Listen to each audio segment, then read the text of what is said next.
जी, सभी को जय श्री राम, हर हर महादेव। हिमाचली पंचनामा एपिसोड नंबर 2 में आपका हार्दिक स्वागत है। आज हमारे साथ मौजूद हैं ग्राम पंचायत बीर तुंगल से भावी प्रबल उम्मीदवार भाई नरेंद्र जी, नमस्कार। जो भारतीय सेना से रिटायर्ड हुए हैं और अभी देश सेवा के बाद समाज सेवा की तरफ अग्रसर हो रहे हैं। इस कुठवाड़ की पावन धरती में इनका जन्म हुआ है और बीर स्कूल में इन्होंने अपनी पढ़ाई शुरू शुरू की और वहीं से खत्म और भारतीय सेना में अपनी सेवाएं दी। इस नैना माता उग्रतारा के इस प्रांगण में इनकी जीवन शैली चलती रही, वंश यहीं से बढ़ रहा आगे। और क्या कुछ इनकी महत्वाकांक्षाएं हैं और क्या कुछ इस पंचायत के प्रति इनका दायित्व बन रहा है कि इन्होंने इस पंचायती राज महाकुंभ में अपने को पार्टिसिपेट किया हुआ है। जानते हैं पूरी कहानी, फौजदारी से लेकर इस पंचायत सेवा तक की। जी भाई, आपका बहुत बहुत स्वागत है हिमाचली पॉडकास्ट में। आप हमें बताइए कि आपने इस पंचायती चुनाव में कूदने का निर्णय क्यों लिया और क्या इसका मकसद है?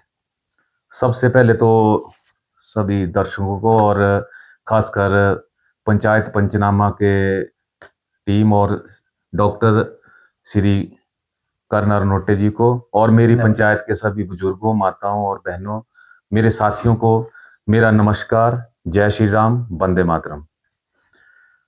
मैं सबसे पहले तो राजनीति में या इस पंचायत के महाकुंभ में जो आने का मेरा निर्णय था, ये शायद सेना में जब मैं था उस टाइम से भी शुरू हो चुका था और रिटायर आए तकरीबन मेरे को 2.5 साल हो गए। जी, तो इन वर्षों में और नौकरी के दौरान मैंने कुछ एक ऐसी चीजें महसूस की जो कि हम अपने लोगों के लिए नहीं कर पा रहे थे, या हमारे द्वारा चुने गए जो प्रतिनिधि थे वो लोगों के लिए उन चीजों पर सही नहीं उतर रहे थे। इन सब को देखते हुए मैंने ये निर्णय लिया कि जो हमने 28 वर्ष देश सेवा की है, अब समाज सेवा और लोगों के बीच में रहकर लोगों की सेवा करने का मेरी एक प्रबल इच्छा है। जी, नरेंद्र जी, आपने बहुत अच्छी सोच रखी है, बहुत अच्छी आपने बात की है, क्योंकि आप एक भारतीय सैनिक हो। हम उन सभी माताओं को प्रणाम करते हैं जिन्होंने अपने कोख से ऐसे वीर सपूतों को जन्म दिया है, जो हमारे देश की रक्षा करते हुए हमें भी हमारी भी रक्षा करें, ताकि हम अपने समाज में अपनी हर बात को प्रबलता से रख सकें।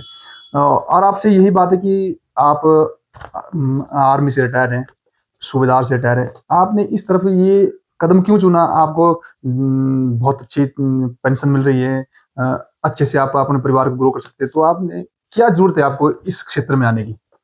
आपका क्वेश्चन बहुत ही अच्छा है और मैंने जब अपने विचार अपने दोस्तों और अपने लोगों के बीच में रखे, तो कुछ एक लोगों का भी ये तर्क था कि आप अपनी ज़रूरतें पूरी कर चुके हैं, आप रेस्ट भी कर सकते हैं।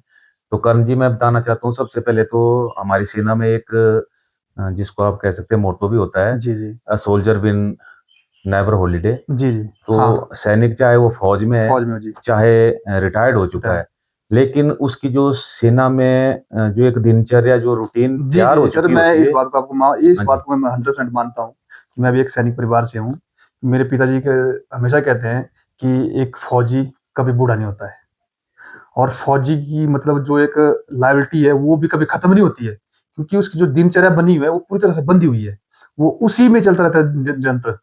एक्चुअली जो है, घर में नींद भी लेगा तो आर्मी की वाली नींद लेगा, या फिर घर में काम भी करेगा तो आर्मी की तरह ही डिसिप्लिन से काम करेगा। इस बात से हम 100% सहमत है आपकी। तो जो मेरा ये जो फैसला हुआ इस तरफ जी, आने जी। का, इसमें जब मैं अपनी ज़रूरतों को पूरा कर चुका हूँ, मैं आज इस काबिल या इतना समर्थ हूँ कि मेरा परिवार, मेरे बच्चे जो है, जो मैंने सेना में नौकरी की है, उसके बाद जो मुझे फ़ायदा जो सेना की तरफ से मिला है, उससे मेरे परिवार जो अच्छे से फल-फूल रहा है। जी। और अब मैं लोगों के बीच में रह कर के, जो हमारे गरीब तबका है, जो ऐसे लोग हैं जिनकी कोई सुनाई नहीं कर पा जी, रहा जी। है, उनके बीच में रह कर के काम करना चाहता हूँ। और मैंने ये कई बार अपने आप में महसूस किया कि अ, लोग जो है एक दूसरे जब भी पंचायत इलेक्शन होते हैं तो उसमें एक मिथ बहुत सामने आता है कि इस बेचारे को खड़ा कर दो या इस बेचारे को मौका दे जी, दो। जी, जी।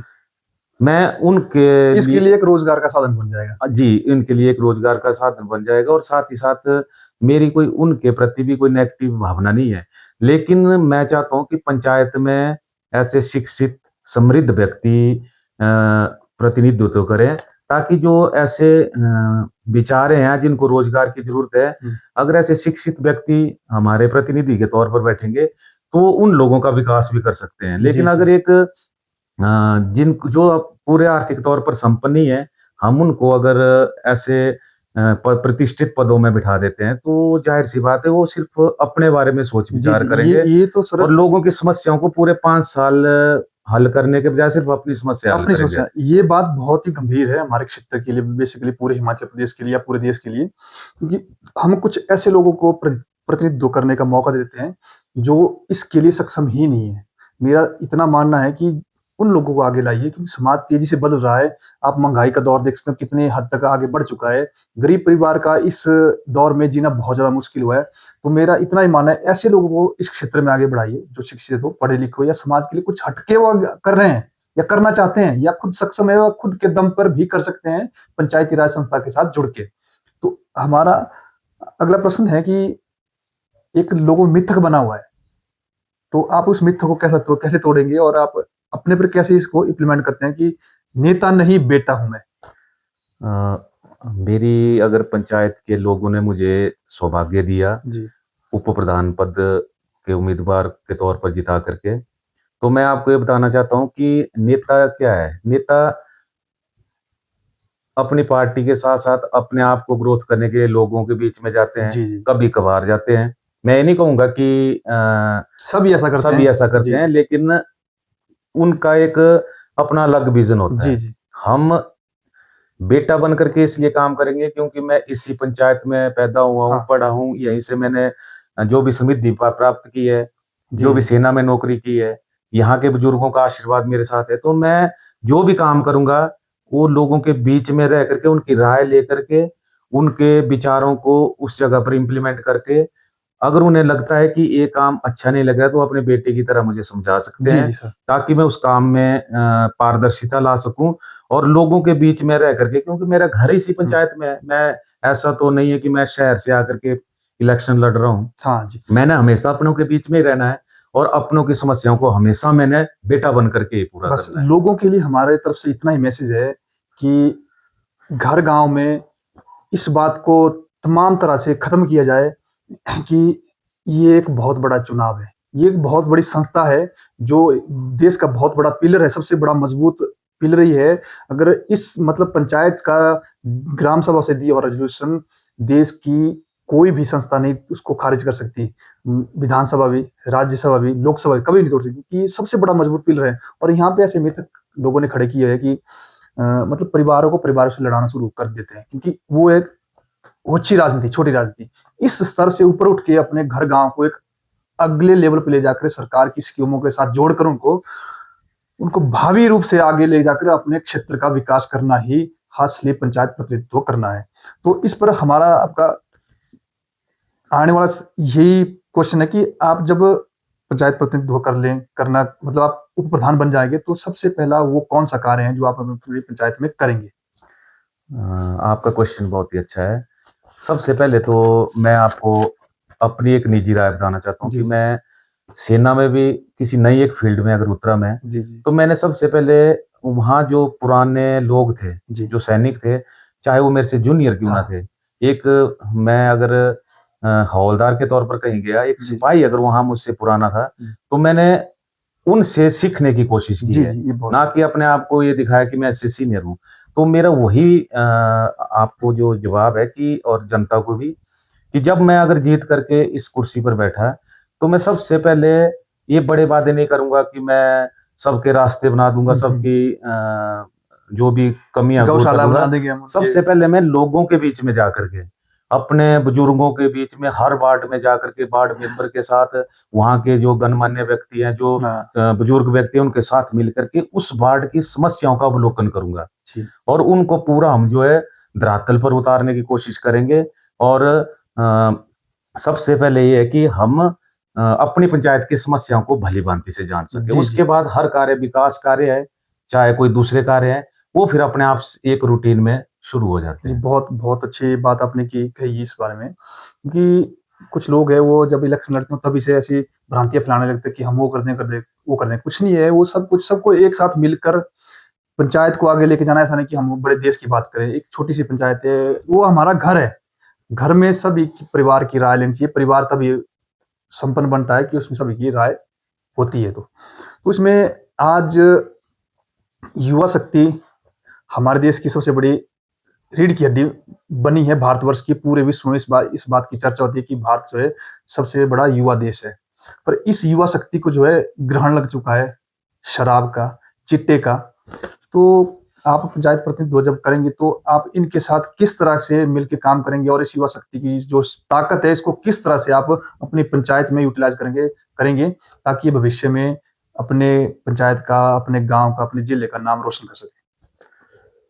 इसके लिए जो मेरे मन में हमेशा ही विचार उठते हैं, और जो क्योंकि आप तो बेसिकली आप एक सैनिक हो। जी, मैं आपने देश दुनिया में घूमे, वहाँ पे आपने देखा ही है कि किस तरह से आर्मी में एक तरह का रूटीन वर्क होता है। तो आप इस युवा को कैसे उस तरफ मोटिवेट करोगे या उनको स्वरोज़गार की तरफ कैसे जोड़ोगे? ये बहुत बड़ी।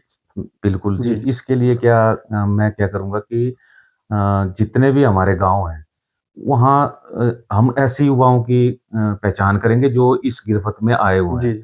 हम डायरेक्टली उनको फ़ोर्स करके इन चीज़ों को छुड़ाने की नहीं, कोशिश नहीं, नहीं वो तो करेंगे। कभी नहीं होगा। ऐसा नहीं करेंगे, वो भी हमारे ही जी, जी। अपने हैं। हम उनके साथ बिल्कुल एज़ ए दोस्ताना, एक भाई, एक बुज़ुर्ग की तरह व्यवहार करेंगे। और ऐसे बच्चों के लिए हम स्किल डेवलपमेंट के प्रोग्राम लेके आएँगे। जैसे वार्ड वाइज़ अगर ओपन जिम की व्यवस्था हो सकती है, जी, उस तरह से खेल जैसे ग्राउंड हो सकता है। हमारे जो फौजी रिटायर्ड हैं, हुँ। वो जिस भी वार्ड में आए हुए हैं, वो इन बच्चों को फिज़िकल जी, जी, ट्रेनिंग जी। दे करके इनको जो नशे से दूर ले जा सकते हैं, हाँ, इनका स्किल डेवलपमेंट करवा स्किल सकते हैं। डेवलपमेंट करा सकते हैं। और साथ ही साथ इनको सेना के लिए हम भर्ती होने के लिए प्रेरित भी कर हुँ। सकते हैं। और हमारी पंचायत में ही हम कुछ एक ट्रेनिंग इनके लिए ऑर्गेनाइज़ कर सकते हैं। तो इस प्रकार से धीरे-धीरे हम ऐसे युवाओं को, या सभी युवाओं को, जो भी युवा है हमारे, इनमें जब तक हम कॉम्पिटिशन की भावना पैदा नहीं करेंगे, नहीं। चाहे वो किसी टेस्ट के लिए है, किसी गेम के लिए है, जब एक बच्चे का एक गोल निर्धारित हो जाएगा जी, कि मैंने उस चीज़ को हासिल करना है, तो नेचुरली उसका नशों से ध्यान हट जाएगा। रोकना चाहिए था।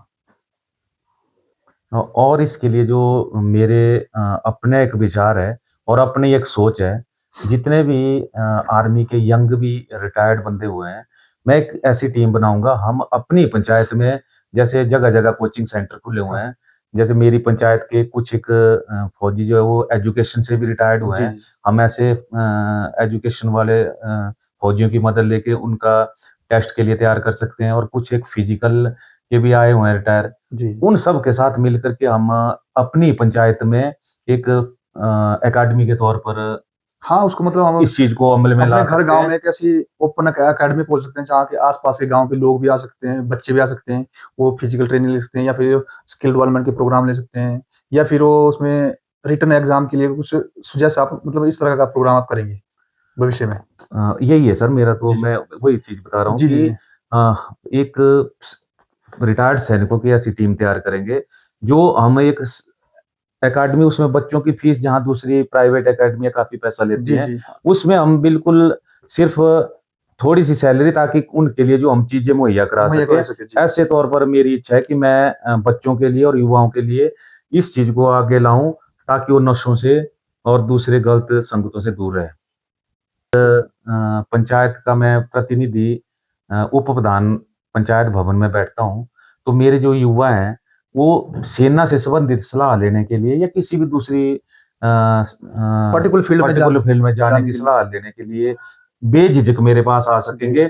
और मैं 24 घंटे हमेशा उनको, अगर जो चीज़ वो मुझसे पूछते हैं, उस कार्रवाई को अमल में लाने के लिए उनके साथ खड़ा रहूँगा। जी, जी। सर ये बहुत अच्छी पहल है। इस तरह के लोगों को आगे लाना चाहिए अपनी पंचायत में क्योंकि मैं इतना ही मानता हूँ अगर नया चेहरा आता है वो पूरी 5 साल कुछ भी ना करे, सिर्फ़ एक ही काम ढंग का कर दे अपनी पंचायत के लिए, तो वही भविष्य के बदलाव हमारे पंचायत में हो सकता है। तो मेरा सभी मतदाताओं से इतना निवेदन है कि पंचायत चुनाव कीजिए, एक सक्षम व्यक्ति को चुनाव कीजिए, एक शिक्षित व्यक्ति को का चुनाव कीजिए, ताकि आपकी पंचायत में भविष्य में एक बदलाव होगा, तो भविष्य में आपकी आने वाली पीढ़ियों का बदलाव होगा।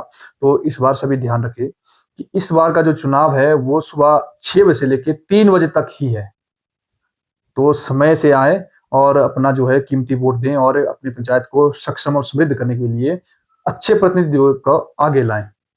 तो सर इसमें अगले वाला सवाल हम आपसे ये करेंगे कि महिला सशक्तिकरण के लिए, महिला स्वरोजगार के लिए जो बेटियाँ हैं, बच्चे हैं, बच्चियाँ हैं या जो महिलाएँ जो आजकल घर में फ्री हैं, उनके लिए आपके पास ऐसा कौन-सा पिटारा है कि वो आपको ही वोट करें?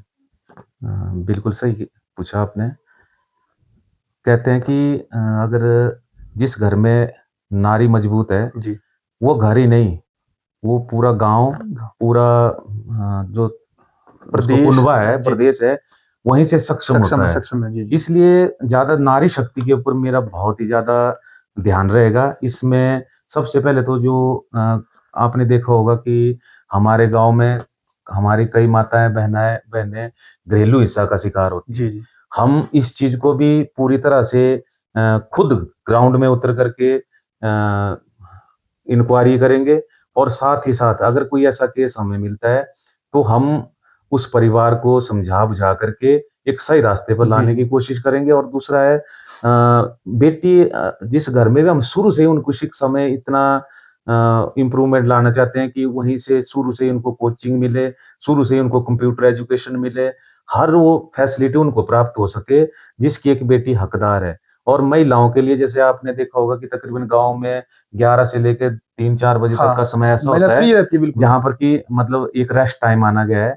हर फील्ड में। जी, जी। तो उस दौरान हम हर वार्ड में या 2-3 वार्डों को मिला करके कुछ स्किल डेवलपमेंट के प्रोग्राम चला सकते हैं, जी, जिसमें जी। सिलाई-कढ़ाई है, लिफाफे बनाना है, या आपने देखा होगा मैं इस चीज़ को भी रीड करता हूँ कि हमारी कुछ एक पंचायतें यहाँ से मैंने मंडी में या साईगुड़ू में जी, जी। जहाँ इन चीज़ों के स्टॉल लगते हैं, कभी मैंने अपने इलाके के महिलाओं को वहाँ पर नहीं देखा है। ये सारी कमी सर ऐसा दिक्कत है, ये दिक्कत ऐसी सबसे बड़ी है क्योंकि हमारे जो प्रतिनिधि हैं, प्रतिनिधि है वही इस चीज़ ये को ये वो लोग इस चीज़ को जानते नहीं हैं। अगर इस बात में कोई अगर आगे कर रहा है तो उनको पीछे खींचते हो। किसी को आगे बढ़ना नहीं चाहते हैं। आप देख लो जो हमारी दूर-दराज की पंचायतें जी, हैं, जी। वहाँ की महिलाएँ आकर के अंतर्राष्ट्रीय मेलों में जा कर के मैं वही अपने बोल रहा आप हूँ को ना, प्रदर्शित कर रही मैं हैं। यही बोल रहा हूँ आप मंडी देखिए जो शुक्रवार और शनिवार स्टॉल लगे रहते हैं, बिल्कुल, आप देख सकते हैं वहाँ सराज से लेडीज़ आई है।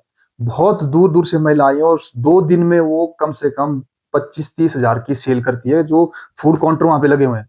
तो हमारे तुंगल क्षेत्र की महिलाएँ कहाँ सोई है?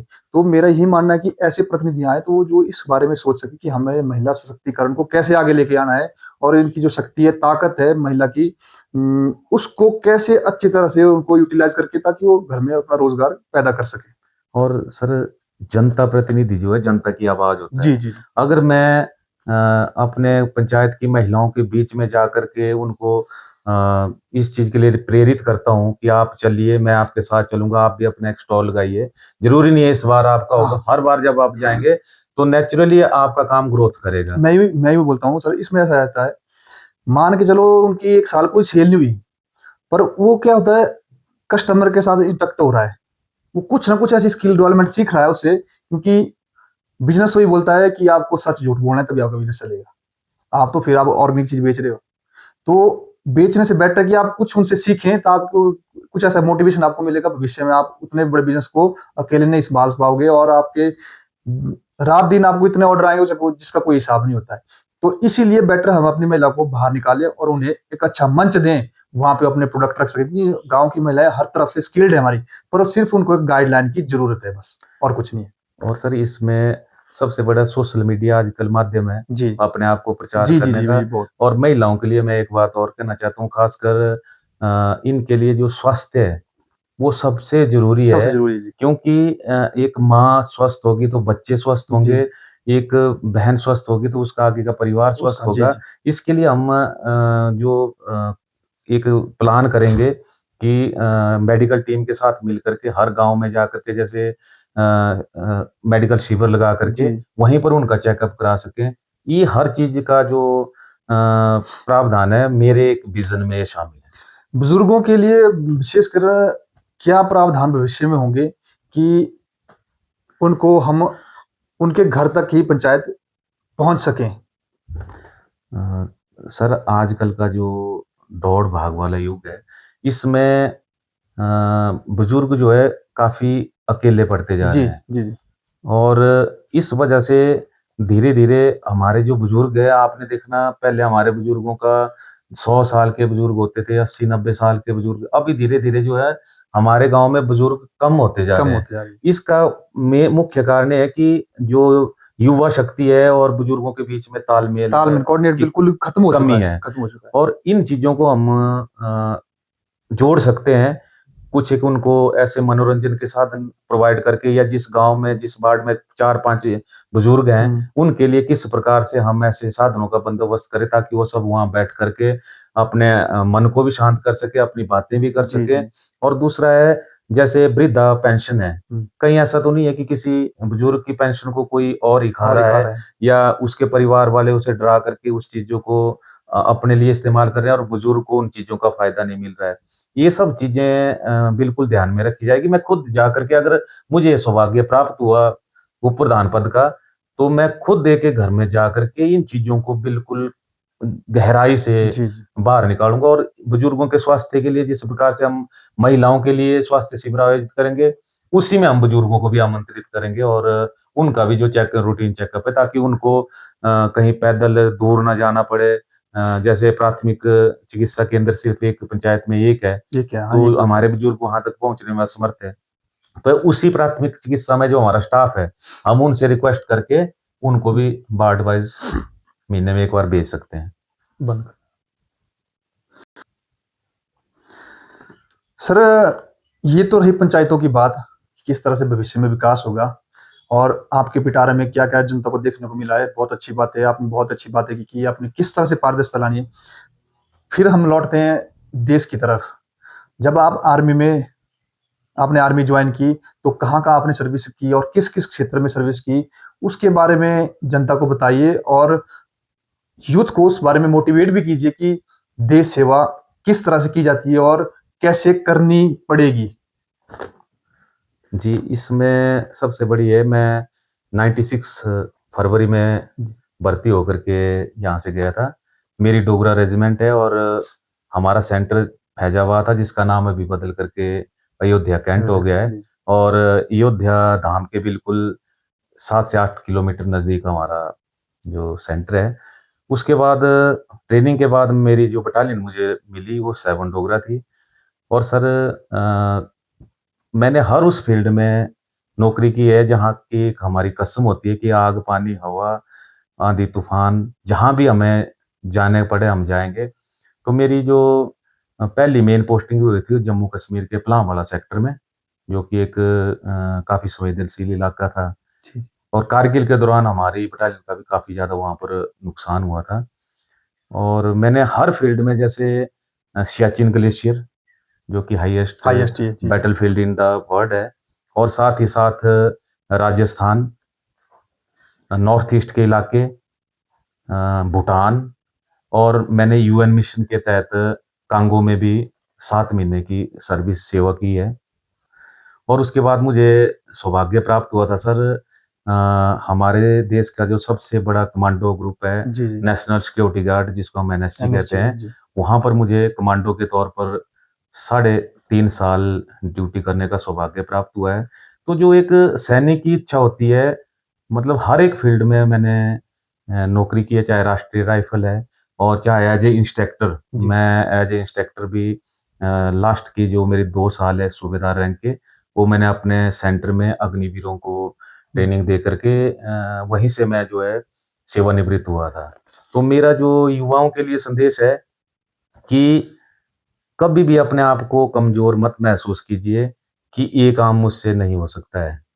नामुमकिन कुछ भी नहीं है। अगर आप हिम्मत रखोगे, तो कोई भी फ़ील्ड आपको आगे बढ़ने से रोक नहीं सकती है। एक सैनिक शायद सिविल इस चीज़ का एहसास नहीं कर सकती है, लेकिन एक सैनिक ने अपने जीवन काल में शायद जो बोलते हैं ना हम कि दुनिया मरने के बाद उन चीज़ों को जी, बोलते हैं जी, जी। नर्क जी, का जी, जो जी। होता है, हमने हर एक चीज़ को महसूस कर लिया है। कई एक दिन ऐसे होते हैं कि आप पूरी रात इतने ठंड में पड़े रहोगे कि आप सोचोगे कि अगला दिन शायद मैं ना देख नहीं पाऊँ। सर, मैं इस बात के लिए जी, आपको रोकता हूँ कि एक्चुअली मैं खुद एक सैनिक परिवार से हूँ। मैक्सिमम लोगों की ये मिथ कह लो कि यार ये फौजी है। ये मतलब एक वन साइड सोचा। तब तब जाके जो सिविल है और एक सैनिक के साथ मतलब एडजस्ट नहीं हो पाता। पर हमारा मतलब मेरी आज 40 साल उम्र है, मेरा इतना मानना है कि जो सैनिक का डिसिप्लिन है, जो सैनिक एक रूटीन है, वो ही एक्चुअली वो मतलब ज़िंदगी को आगे बढ़ाने की, जो सेल्फ लाइफ़ को आगे जीने की, आगे चलाने की वो बहुत अच्छी रूटीन है, जिसमें उसको पता है कि मैंने ये मतलब पंक्चुअल है समय का। हर एक बातें उसने पंक्चुअल तरीके से करनी है, तब जाके एक आम सिविल जो है एक सैनिक के साथ कभी एडजस्ट नहीं हो पाता है। ये बहुत बड़ा मिथ है और लोगों को इस मिथ को तोड़ना चाहिए और जहाँ भी सैनिक को देखे, उसकी रूटीन में अगर वो लोकल बंदा काम कर पाएगा, वो कभी नहीं उससे कॉम्पिटिशन कर पाएगा हमेशा। ये बात देखने की हम भी बचपन में ये करते थे कि यार डैडी ऐसा बोल रहे, डैडी ऐसा बोल रहे। आज वो बातें हमें समझ आ रही क्योंकि एक रूटीन वर्क होता है, समय के अनुसार ही कार्य होता है, समय के बाद कभी नहीं होता। तो इस बात के लिए मैं देश के सभी सैनिकों को बधाई देता हूँ कि सैनिक आगे आए और सिविल में भी अपने प्रदर्शन उसी तरह कंटिन्यू रखें, जिस तरह आप इस मैदान में उतरे हो। हमारा अगला प्रश्न आपसे ये रहेगा कि भारत आधुनिक युग की तरफ बहुत तेजी से बढ़ रहा है। एआई आना शुरू हो चुकी है, मैक्सिमम आ ही चुकी है। उस डिजिटल प्लेटफ़ॉर्म में आप अपनी पंचायत को कैसे आगे लेके जाएँगे?